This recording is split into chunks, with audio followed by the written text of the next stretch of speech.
Hello, friends. David here, Central Cow Piper. It's Saturday evening, and I thought I'd add another story.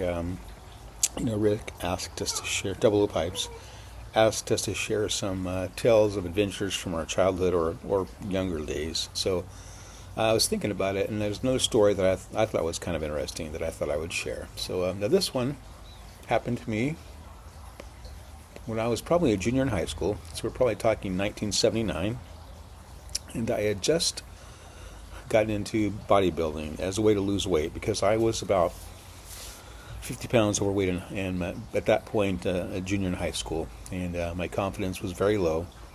And I happened to watch a movie, actually. That the first recollection I remember was watching a movie called Paradise Alley with Sylvester Stallone and gosh, I can't remember the other actors now, but it was about two brothers in the Bronx, or in New York, Brooklyn, Bronx. I'm not sure which one, but one was like a con man, the other was a was kind of a big, strong guy who turned into a wrestler. Basically, they got him into wrestling. But anyway, this guy, the actor, he must have been like 6'4", and he was just really massively built. And I thought that'd be so cool to be big like that, And I was only 6 feet tall, but I thought, well, I got to get into better shape. So that kind of encouraged me to start losing weight. But along that way, I decided to start lifting weights. And so, every month I get my Muscle and Fitness magazine. Me and my friend Travis would walk to the neighborhood Alpha Beta grocery store, and I would get my container of Yoplait cherry yogurt, which was healthier than most of the things that kids were eating in those days. And I'd buy my copy of Muscle and Fitness magazine. So, I just love that magazine because my big-time bodybuilding hero was Lou Ferrigno. Most people were more into Arnold Schwarzenegger, but to me, Lou Ferrigno was just seemed like a nicer person. And anyway, plus he was the Incredible Hulk. So I mean, how could you not, admire Lou Ferrigno? So anyway, so I was into bodybuilding and lifting weights, at least at that point, just lifting weights with my little homemade, weight, or my little weight set at home in my bedroom. But I remember following those, and I found out there was going to be a weightlifting competition or a bodybuilding competition in Santa Monica. Well, it's not too far from where I live, 2.5 hours down in Los Angeles. Give me just 1 second.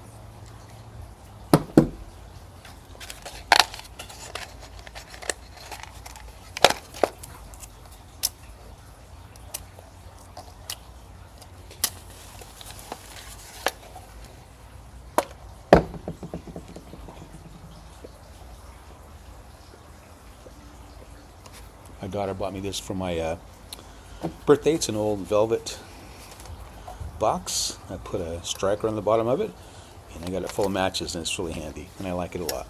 Anyway, so we decided, I heard about this bodybuilding show in Santa Monica, and I remember Lou Ferrigno was going to be there, Chris Dickerson, a lot of bodybuilders during that time in the late 70s, early 80s. So now I didn't have a dependable car in those days. I had a 1965 Volvo that I drove around when it would run, and then I ended up getting what's called the Yamahopper, which was like a little Yamaha scooter. Yeah. Anyway, it was more dependable than my Volvo. So anyway, I didn't have a way to get down there, so I got to talk with Travis, and I talked with my mom, and I decided, well, we'll just take the bus down there to LA. So we got everything figured out.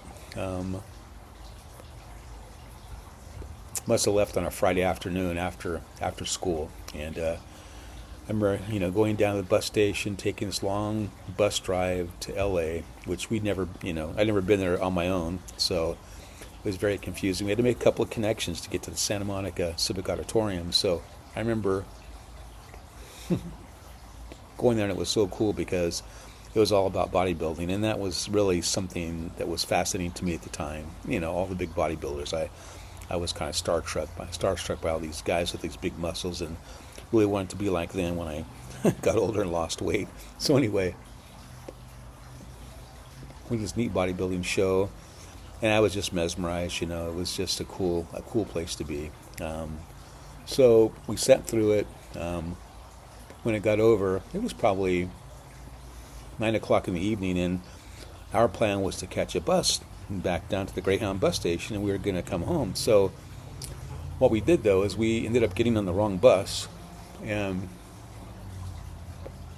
got off someplace, I don't know, somewhere between Santa Monica and the Greyhound bus station. We're walking these streets, the two of us. Travis was 16, I was 17, or close to that age. And I remember we saw a rapid transit bus on the side of the road, and it had its lights on it. I guess the guy was maybe changing things out or something. So luckily, we're able to get on this bus. He took us back to the Greyhound bus station, and in some way, it was really late at night by that time. It was like 11 o'clock or midnight. We just totally were way off track. So he took us back down there. We managed to have to hang out. We had to hang out at the Greyhound station for a while. And if you've ever been to the Greyhound bus station, or maybe it was I don't know if it was a station. It almost seems like a train station. Anyway, wherever we were was crazy. There were people everywhere in the middle of the night. And I remember there was a guy in the bathroom trying to sell us drugs, and it was totally freaky because I was pretty sheltered. So anyway, we did make it back home.